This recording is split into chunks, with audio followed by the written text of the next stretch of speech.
And my last question pertains to one of your final thoughts about um, the intergenerational gap between Mm-hmm. elders, the younger generations, and then the generations in the middle. Mm-hmm.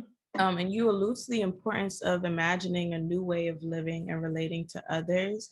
But unfortunately, this is like thwarted by the pernicious effects of capitalism, Yeah. environmental racism, Yeah. etc. All those other interlocking forms of Mm-hmm. oppression.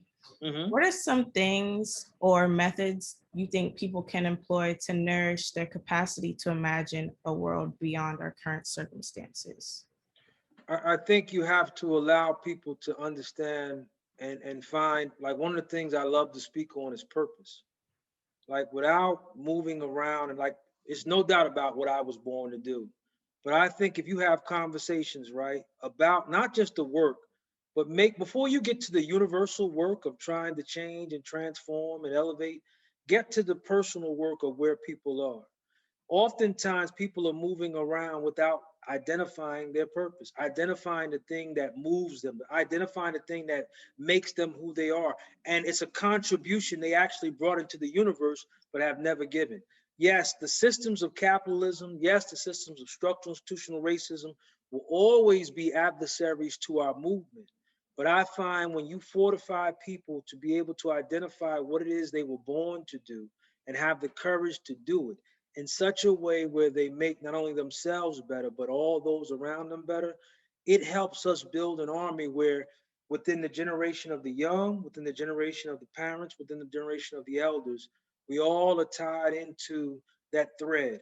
And if we're all moving in such a way, we're not only focused on doing that, guess what we're not doing? We're no longer competing, because I find that to be a big problem in our communities too. We're constantly at competition with each other. I don't want to compete with anyone.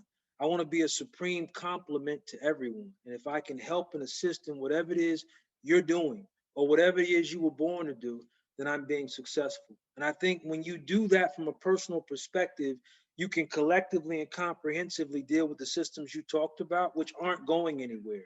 They're strategically built into America's DNA. We're always going to be fighting capitalism. Capitalism roots people into being property or people.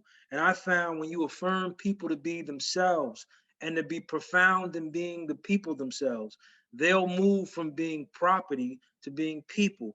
And when you move people from being inanimate to being adamant and also tie the emotions to that, you make people find their humanity. And in their humanity is their sanity.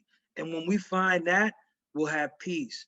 And that's what the storm was happening on the boat. If you remember the biblical story, the trouble was the storm was around them, but they had lost their faith. And I try to fortify people's faith without being religious, but in themselves, in their gift, in their ability.